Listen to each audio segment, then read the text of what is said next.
Hello and welcome. You're watching NewsX. I'm Megha Sharma, and with me is the ambassador from Israel to India, Ron Malak. I welcome you on the show. First of all, Ambassador, I congratulate you and welcome the entire Israeli team of scientists, researchers, and defense analysts who have come to India, landed yesterday for this special COVID-19 mission to develop an under 30-second rapid test, which is going to completely transform and help fight both the countries, the pandemic that has obviously slowed down every single aspect of economy, of politics, of trade. Yes, exactly. We're very excited. I came yesterday with a special flight from Israel of scientists, experts from the Ministry of Defense, DDRD of Israel, some of our best scientists in Israel. And we are joint venturing and researching together with a team from the scientific advisor for Prime Minister and DRDO, trying to find rapid tests for COVID-19 that will give results within a few seconds. If we succeed, this will be a game changer. There are also with us experts from the Ministry of Health from Israel. This cooperation has been going for a long time. The scientific and technical cooperation between Israel and India has been going for many years. And now, in the last, since the outbreak of the pandemic, we decided to focus on trying to find together solutions for COVID-19 and life under COVID-19. Our two prime ministers had some conversations since the outbreak of the pandemic and decided to cooperate. And this is one of the successful cooperation between Israel and India. I just want to add that we are now in an advanced stage of trying to find technologies that will work up and give us rapid tests for COVID-19. We came with 4 different technologies that were found the most, I'd say, the biggest chances to give us results within seconds. Right, absolutely. I think that's commendable. And like you said, if this goes through, a transformation of sorts is dawned upon us, not just India and Israel, but the entire world. But also, this unprecedented global pandemic has, do you think, provided an opportune time for India and Israel, especially to assist each other and then further enhance their relations? And how exactly do you see this relationship, this unique relationship that has joined over the years, ever since 2003, when the then Premier ended up visiting India back, that was Mr. Edwin. And since then, there have been this increased development of ties between, especially Prime Minister Narendra Modi and PM Netanyahu. And this pandemic is especially going to help us further join and grow these ties. Yes, exactly. As you said, the relations between Israel and India are steadily growing. It started in 2000. Actually, in 1992, we formed the official relations. But since then, what began as, I said, relations between seller and buyer has developed so much and so wide, and now we are defining it as a strategic partnership. Not less than that. It's a strategic partnership that is based on mutual respect and mutual trust. And as I said, we cooperate and joint venture in many, many areas, in many, many fields. And now I think that India and Israel has some of the best scientists in the world. And hopefully they will give good news, will bring good news to the world. So it's been a long time that we are working together, now focusing on COVID-19. And as always, we said, good friendship reflects in times of crisis. And it really proves itself as far as we refer to the relations between Israel and India. We also brought in this special flight from Israel, not only the research delegation, but as I said, we brought also our best and latest developments, the medical devices and systems that we developed to fight COVID-19 using artificial intelligence, big data analysis, machine learning, and whatever was found useful in Israel. We brought with us. I myself was there in Israel, went from hospital to hospital, and with the experts from Ministry of Health, we located all the systems and the equipment that was developed, especially to fight COVID-19. We gathered it, we brought it with us in this airplane, and we are going just to share it with our dearest friends here in India.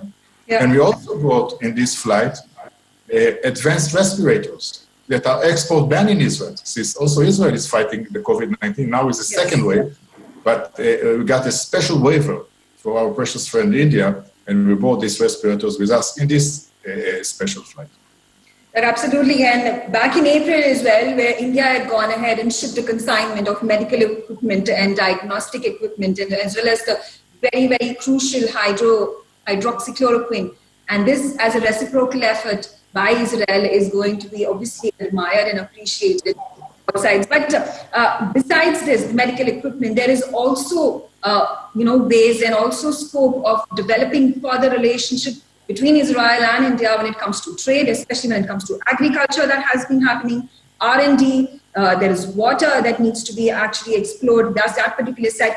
How else can India, and defense, obviously, we cannot forget, it's strategic, very, very important. And with the recent trade deal that has happened between India and Israel over the Heron missiles and the other missiles that are being procured by India in the very recent days, how exactly do you see Israel and India ties when it comes to these specific sectors? Well, as you said, it's the friendship is mutual. So when this is of this pandemic, we got so much assistance for our friends here in the authorities in India. We evacuated thousands of Israelis that were stranded all over India under a complete lockdown and closed skies, and we got all the help and the assistance that we could get. Of course, we got medicine and raw materials that we needed in the first wave of this pandemic, and this is what friendship is about. Yes. So, of course, now when we said that we want to bring all our latest achievements, the Minister of Foreign Affairs in Israel, Gabi Ashkenazi, gave us the budget, just to buy those devices that we bought with us. And as you said, other things, other fields are still ongoing. For example, the strategic partnership in water management between Israel and India is ongoing even now under this pandemic. And Foreign Affairs Minister Gabi Ashkenazi just gave us the budget to nominate a water attaché that will be sitting here in the embassy in Delhi, like we have agriculture attaché. For many years now, we are going to have also water attaché, and we are going to bring our comprehensive approach, holistic approach to water and agriculture together and to share it with our friends here in India. And of course, all other aspects of, we just signed 2 weeks ago, under this crisis and pandemic, an MOU in cybersecurity between Israel and India. Of course, we are going to promote the relations in education, in culture. So many, many fields are there. As I said, the relations are growing and widening. And we defined it, as I said, as a strategic partnership. What more than that? Right. Like you mentioned cybersecurity, and I could not resist asking you this question. In this global pandemic and this bio warfare and tech warfare that is a fear that the entire globe suffers from, it is important to firewall every single nation. And there has been, like you said, just 2 weeks ago, a deal that has an important one that has been signed between the two nations. And Israel has been helping with its R&D and technology training to India and giving its prowess and its strategic importance has been shown over there. And in wake of that, just very recently, India has gone ahead and banned these 59 mobile apps, including many of them which are Chinese, which go ahead and spoil the security. This is, in fact, a security threat to Indian classified information and data. How do you respond to that? Well, as I said, with friends and strategic partners, we cooperate. And it's not only that Israel helps India, but India also helps Israel. You need to see, out of 5 nations that reached the moon, 2 are Israel and India. The others are superpowers. So think of the scope of cooperation between Israel and India. It's endless. And we are there. For example, just, the meeting that was there, that we arranged with the head of our DDI, going research together and working together is something that is always there. It's just widening and growing. And I think that India and Israel can bring good news to the world, not only to one another, but also to the world. think, for example, how we align with the vision of Prime Minister Modi of making in India. Israel, a small country, fully employed, make in India, and even to export from India to other places matches so much because this is exactly what the partnership is about. So I think that Israel and India can do many, many things together. The relations are very fruitful, very rewarding. And when something is so fruitful, you want to have more of it. So that's what we do here. Like you talked about our burgeoning friendship, and the pandemic has further escalated this growing relationship between two nations. Economy obviously has boosted when it comes to trade. There has been an increase of trade in the past decade or so. Do you think this is further going to work? Which are the key areas, if you could actually specify? I understand cyber warfare is one very important area. There is R&D that is going to be of extreme importance for India. How can India go ahead and contribute to Israel's economy and the trade ties to further join them, to further fortify them? Well, I think the potential for growing and spreading more trade relations between Israel and India is there, and we're working on that. Because Israel, we are different by the size, we are different by the structure. So I think that not that we don't compete each other, we complete each other. Yes. So Israel is not a threat for the Indian market. We are not going to flood the Indian market with cheap products. That's not going to happen. And for us to come, as I said, to work with India, to manufacture and to make in India, matches so well our interests. That's what makes this combination work so good and so fruitful. So we can spread and widen the trade between our countries, manufacture together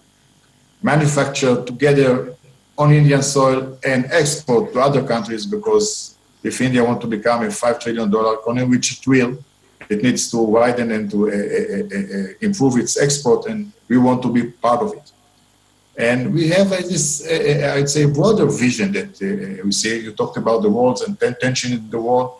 We think that India has a very important role in stabilizing the world.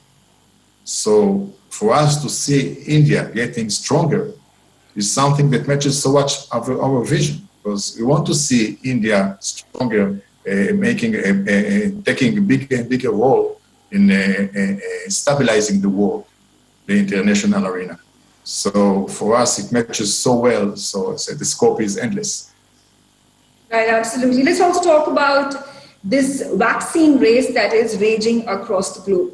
Obviously, there has been indication that a number of these companies, including Oxford University, that is in tandem with other companies that are going ahead and building this vaccine. And perhaps there is news and good news coming in that the vaccine is going to be ready by 2021. How is Israel and Israeli scientists and researchers progressing at this front? Well, we're working also on finding a vaccine and also full treatment for the COVID-19. Our researchers developed antibodies, 3 types of antibodies that can neutralize the virus, the COVID-19 virus, and not allowing it to connect to the human cell. This is something that hopefully in the coming weeks will have something functioning and applicable. We think that it to immune all the population. This is something that will take time. There are a few initiatives that are more advanced. We are following that. Still, it has some stages that it needs, and only then we'll know how good it is and how viable it is. So we are now hoping that the vaccine will be found in the coming future, but no, we know that we need until then to learn how to live under this pandemic. And this is what we're trying to do. Like, for example, developing rapid tests that can be a game changer. I think it excites the imagination. If this joint research between Israel and India will work out, and we have in the coming few weeks a rapid test, reliable rapid test for things, what it will do to international flights, to conferences, to all kinds of events that we need to convene and to do. It really can be a game changer. Absolutely, and perhaps it's also going to be a cooperation and a strong friendship of resolve between India and Israel, whichever nation finds it first, and there are going to be these vaccines that would get transported from one nation to another, further extending the extent of our relationship. But also, Ambassador, I would like to understand. Let's step into the cultural and the heritage that both nations have, which is extremely rich and goes back to centuries and centuries. Now, the Ayodhya site, which was under much dispute for the past several decades, finally that site has now gotten over. There is going to be a temple that is going to be built, and the construction is going to happen with the land breaking ceremony that is going to be inaugurated by the Prime Minister himself in just a few days. There are similar indications when it comes to Jerusalem, the heritage site. Are there also a lot of similarities when it comes to India's culture and Israel's culture? Very, very rich, the religious significance of these monuments, of these sites, and excavations have obviously gone ahead and given proof, given enough proof as to what has been excavated in Ayodhya and many other parts of the country that leads back to centuries. And similar is the case with Israel. With, I think, the latest excavation went ahead. In fact, near a U.S. consulate, there was one particular ancient site and some artifacts that have been discovered. What do you make of this? Yes, there are many similarities between India and Israel. First and foremost, Israel and India are democracies, respecting human rights, the rule of law, with functioning law, and I would say that respecting, as I said, human rights. So with, I'd say, a population that is combined with different systems and religions. As a democracy, we find the right way to balance things, to try to respect and to meet the desires of everybody. So as in India, also in Israel, everybody is equal under the law. We listen to everybody and try to find equilibrium, solution to balance, and it works. Sometimes there are more tensions, sometimes we ease the tensions, but then we go on, we live together, because we understand that people need to learn how to live together. Different religions, different sections, that's what we do. Also in Israel, 20% of our populations are Muslims. And so we need to know how to live together, and we live together. We live together, we know how to, from time to time there are tensions that get a reflection as if it was something much bigger than it really is. There are some tensions here and there, it happens between neighbors, of course, if they share the same country and the same state, but if it's a democracy, and we know how to respect each other's rights, and we have the rule of law, with functioning courts of law, so no fear. We'll find a solution and we'll try. It's just a matter of how we work together and we listen to each other, and equilibrium will be then find and we coexist. That's what we do. Right, absolutely. And before I let you go, Ambassador, one final question. There is talk and the plans are in extended stage when it comes to connectivity bubbles or air bubbles that India and Israel have been talking about for a few weeks now. How soon is it going to start? And perhaps this is the time the entire globe needs to learn that we need to learn living with the pandemic, because it is otherwise going to stress the domestic economies, international economies as well. And lockdown perhaps is not the solution, but care and something like these rapid tests that are being in the final advanced stages that are going to be conducted in India under the DRDO mentorship, as well as Israeli scientists and researchers, is perhaps going to be the step forward in again creating connectivity and a global connectivity that is further going to help the economy burgeoin and spiral back to what it was. Yes, connectivity and flights, mutual flights, is something that is very important for the economy, for the relations. This is something we both understand. We're doing our best to have these air bubbles, as you mentioned, as soon as we can. And of course, according to the developments, the achievements, the scientific achievements. For example, if we had we'll have this rapid test, reliable rapid test. It changes, and it's going to be cheap. These technologies that we bought, these 4 technologies, if we manage to find a way, maybe combination of more than 1, 2 or 3 of them, and to get reliable tests, rapid tests for COVID-19, it will be very cheaper because you don't need the laboratory. It's something, it's results that you get in the place locally. It will change a lot, and of course, things will happen much sooner. And so, according to the technology achievement, we both want as soon as we can get have again the flights, mutual flights. It's very, very important. It's a crucial part of the expanding and deepening relations between our nations. So, of course, it's a mutual interest to have it as soon as we can. Absolutely. I thank you, Dr. Ron Malak, for joining us on NewsX on this special broadcast. And obviously, we in India and obviously people across the world are awaiting these results and a reliable 30-second test that is going to completely change how the world looks and performs in wake of the pandemic. I thank you once again for joining us for this special talk. Thank you so much for having me. Thank you.